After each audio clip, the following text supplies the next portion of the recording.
Hello hi friends, welcome back to Sai Surya cooking channel. ఈరోజు tomato రోటి పచ్చడి చేసుకుందామండి. దానికోసం అయితే బాగా పండిన టమాటాలు తీసుకోండి. నేనైతే ఒక 8 టమాటాస్ తీసుకున్నాను. అలాగే పచ్చిమిర్చి ఒక 10-11 కాయల వరకు పచ్చిమిర్చి, ఒక వెల్లుల్లిపాయ, అలాగే కొద్దిగా ధనియాలు, కొద్దిగా జీలకర్ర, నెక్స్ట్ కొద్దిగా కరివేపాకు, ఒక 2 కరివేపాకు రెబ్బలు. ఇప్పుడు ప్రాసెస్ స్టార్ట్ చేద్దాం. ముందుగా స్టవ్ ఒక కళాయి లాంటివి పెట్టుకున్నాను. కళాయి హీట్ ఎక్కాక ఒక 1.5 స్పూను నువ్వులు వేసుకున్నాను. బాగుంటుంది నువ్వులు కూడా వేసుకుంటే. ఉంటే ఆప్షన్ ఉంటే వేసుకోండి, లేకపోతే లేదు, కంపల్సరీ అయితే కాదు.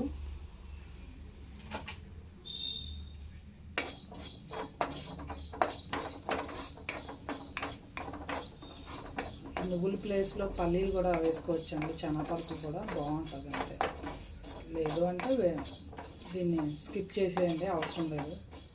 నార్మల్గా టమాటాస్ ఒక్కటే చేసుకోండి. సో ఇవి కొంచెం లైట్గా హీట్ ఎక్కాయి కదా, వీటిని తీసేసుకుని ఇప్పుడు నువ్వులు తీసుకున్నాం కదండి. ఇప్పుడు అందులోనే ఆయిల్ వేసుకున్నాం కొద్దిగా. టమాటాలు అవి కూడా వేగాలి కదా.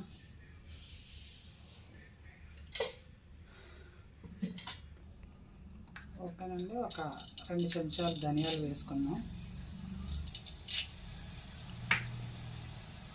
అలాగే ఒక 1/2 స్పూను జీలకర్ర కూడా వేస్తాం.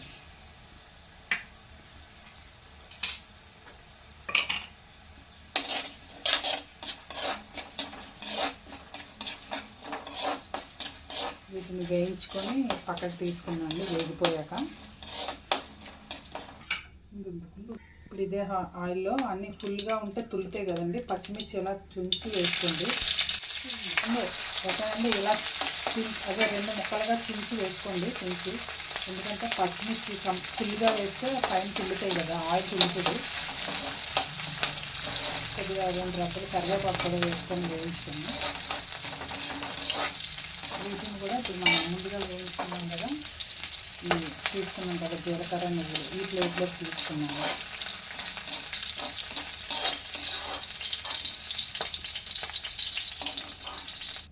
ఓకేనండి, ఆ పచ్చిమిర్చి కూడా తీసుకున్నాం కదా. ఈ టమాటాస్ని మనం ఇలా ఘాట్లు పెట్టుకొని వేసుకున్నాం అండి, వేగుతాయి.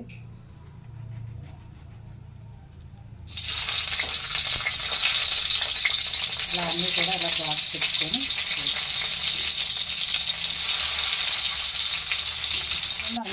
ఇలా ఘాట్లు పెట్టించుకుంటే ఫ్రై అవుతుంది. ఒక్క మూత పెడితే ఒక్క నిమిషం అలా మూత పెట్టుకున్నాము, ఒక 2 నిమిషాలు. ఓకేనండి, 2 నిమిషాలు అయింది కదా. చూడండి, కొద్దిగా చిన్నగా పసుపు వేసుకున్నాము.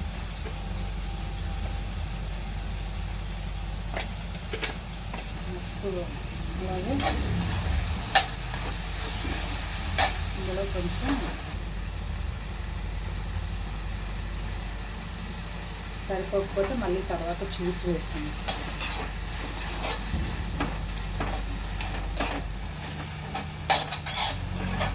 కొంచెం వేగనిద్దామండి, కొంచెం పచ్చిగా ఉంది కదా.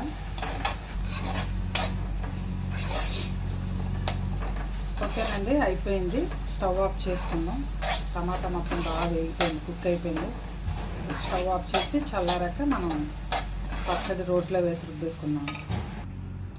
ఓకేనండి, ముందుగా వేయించుకున్నాం కదా ఈ నువ్వులు, ఒక వెల్లుల్లిపాయ, ధనియాలు, జీలకర్ర, పచ్చిమిర్చి, కరివేపాకు, ఇవన్నీ కూడా రోట్లో వేసి బాగా కడిగి గుడ్డతో తుడుచుకోండి. అప్పుడు ఇవన్నీ కూడా మనం దంచేస్తాం.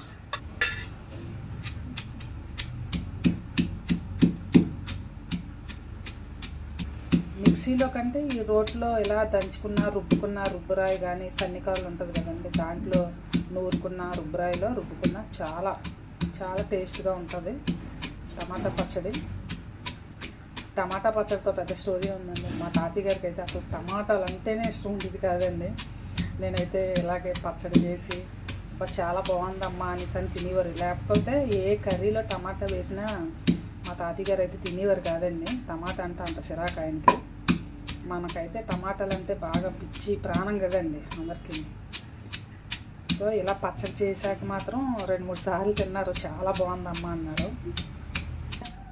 ఎండుమిరపకాయలతో కూడా చేసుకోవచ్చండి, కానీ ఇది పచ్చిమిరపకాయలతో బాగుంటుంది. టమాటా పచ్చడి దేంతో అయినా బాగుంటుందండి. ఎండుమిర్చి పచ్చిమిర్చి రెండిట్లో ఏది ఉన్నా పర్వాలేదు. మంచి ఫ్లేవర్ వస్తుందండి దంచుతుంటే. మిక్సీలో అయితే ఒక్క క్షణం పట్టేస్తుందిలేండి, కానీ ఇలా కచ్చా పచ్చగా దంచుకుంటే చాలా రుచిగా ఉంటుంది. ఇలా కచ్చా పచ్చగా అయిన తర్వాత ఇంకా మనం ఇందాక స్టవ్ ఆఫ్ చేసుకున్నాం కదండి, టమాటా ముక్కలను వేసేసుకున్నాము.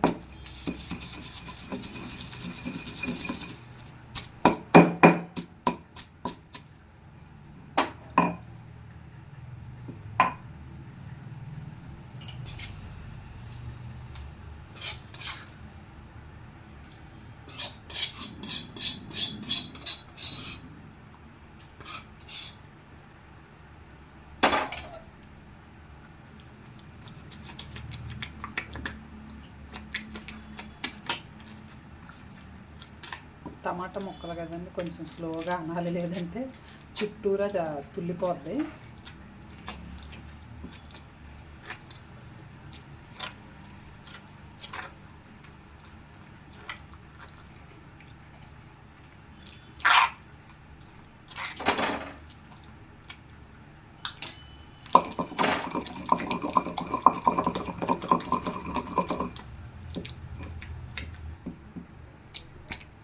ఓకేనండి, పచ్చడి అయితే అయిపోయింది. ఇలా పచ్చగా దంచుకుంటేనే రుచిగా బాగుంటుందండి. మిక్సీలో అయితే ఫైన్గా అయిపోద్ది కదా, సో మిక్సీలో కూడా ఇలా చేసుకోవచ్చు, కానీ రోట్లో వేసి దంచుకునేది టేస్ట్ చాలా బాగుంటుంది.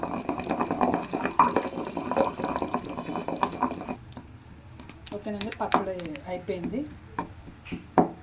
దీన్ని ఒక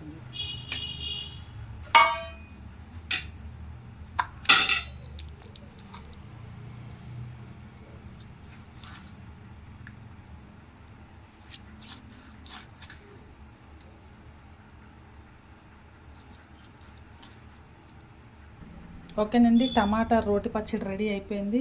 మీరు కూడా ట్రై చేయండి. ట్రై చేసి టేస్ట్ చేసి మీకు నచ్చితే కనుక మీ ఫ్రెండ్స్కి కూడా షేర్ చేయండి. అలాగే నాకు ఒక కామెంట్ కూడా పెట్టండి, చాలా బాగా వచ్చింది అలాగని. Okay friends, like and subscribe my channel. Bye friends, మళ్ళీ నెక్స్ట్ వీడియోలో ఇంకో వంటతో కలుద్దాం.